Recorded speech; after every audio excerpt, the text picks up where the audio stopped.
اللہ تعالیٰ نے جب سے انسان کو تخلیق کیا تو پیدا کرتے ہی انسان کو 6 سفروں میں منتقل کر دیا۔ انسان کا پہلا سفر مٹی سے خمیر کا ہے، دوسرا سفر پشت سے رحم تک کا ہے، تیسرا سفر رحم سے زمین تک کا ہے، چوتھا سفر زمین کی پشت سے قبر تک کا ہے، پانچواں سفر قبر سے میدان محشر تک کا ہے، چھٹا سفر میدان محشر سے مقام اقامت تک کا ہے، یعنی یا جنت کی طرف یا جہنم کی طرف۔ ہم نے آدھا راستہ طے کر لیا ہے اور باقی والے سارے کے سارے راستے بہت ہی زیادہ کٹھن اور دشوار ہیں۔ جوانوں، ہم نے آدھا راستہ طے کر لیا ہے اور باقی والے راستے بہت زیادہ کٹھن اور بہت زیادہ دشوار ہیں۔ رسول اللہ صلی اللہ علیہ وسلم نے فرمایا کہ جب انسان زندگی کا چوتھا سفر طے کرتا ہے، یعنی موت کی کشمکش میں ہوتا ہے، تو اللہ تعالیٰ 5 فرشتے اس کے پاس مبعوث فرماتا ہے۔ جب انسان اس دنیا فانی سے رخصت ہو رہا ہوتا ہے، جب انسان مر رہا ہوتا ہے، جب انسان کے جسم سے روح نکل رہی ہوتی ہے، جب انسان زندگی کا چوتھا سفر طے کر رہا ہوتا ہے نا، یعنی موت کی کشمکش میں ہوتا ہے، تو اللہ تعالیٰ 5 فرشتے اس کے پاس مبعوث فرماتا ہے۔ پہلا فرشتہ اس کے پاس اس وقت آتا ہے جب اس کی روح اس کے حلق میں ہوتی ہے۔ وہ فرشتہ آ کر اس سے مخاطب ہو کر کہتا ہے، اے انسان، تیرا طاقتور بدن کہاں گیا؟ آج اسے کس چیز نے کمزور کر دیا؟ اے انسان، تیرا طاقتور بدن کہاں گیا؟ ہائے، انسان کمزور پیدا ہوتا ہے مگر طاقتور ہوتے ہی خود کو خدا سمجھنے لگ جاتا ہے۔ ہاں، انسان کمزور پیدا ہوتا ہے مگر 4 دن کی مہلت پا کر حضرت انسان اپنی اوقات بھول جاتا ہے۔ جب انسان اپنی اوقات بھول جاتا ہے، پھر اسے اتنا پتہ بھی نہیں رہتا کہ مٹی کا کھلونا جیتے جی تو بہت شور مچاتا ہے، لیکن جب مرتا ہے تو مر ہی جاتا ہے۔ اے حضرت انسان، تو غرور کس بات کا کرتا ہے؟ تو تکبر کس بات کا کرتا ہے؟ جب تو دنیا میں آیا تھا تو لوگوں نے ہی تیرے ننگے وجود کو ڈھانپا تھا، اور جب تو دنیا سے گیا تھا، مرا تھا، تو لوگوں نے ہی تیرے ننگے وجود کو ڈھانپ کر تجھے رخصت کیا تھا۔ تو غرور کس بات کا کرتا ہے؟ فرمایا، پہلا فرشتہ اس کے پاس آ کر کہتا ہے، اے مرنے والے، اتنا بتا دے کہ تیرا طاقتور بدن کہاں گیا؟ آج اسے کس چیز نے کمزور کر دیا؟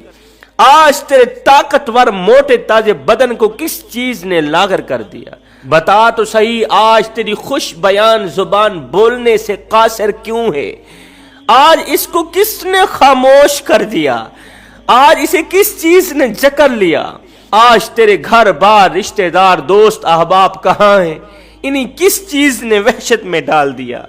رسول اللہ صلی اللہ علیہ وسلم فرماتے ہیں جب انسان کی روح قبض ہو چکی ہوتی ہے تو دوسرا فرشتہ اس کے پاس آ کر کہتا ہے، اے انسان، وہ کہاں ہیں جنہیں تو نے دولت سے فقیری کے لیے تیار کیا؟ اور وہ کہاں ہیں جو تو نے ویرانے سے آبادی کے لیے تیار کیا؟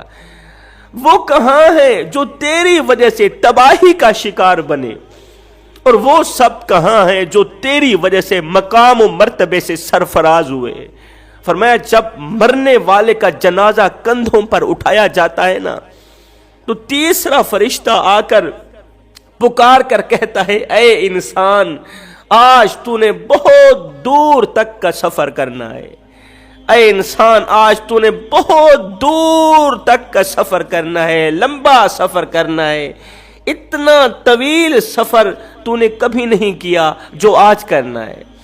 آج تو ایسی قوم سے ملاقات کرے گا کہ آج سے پہلے تو نے کبھی ایسی قوم سے ملاقات نہیں کی ہوگی۔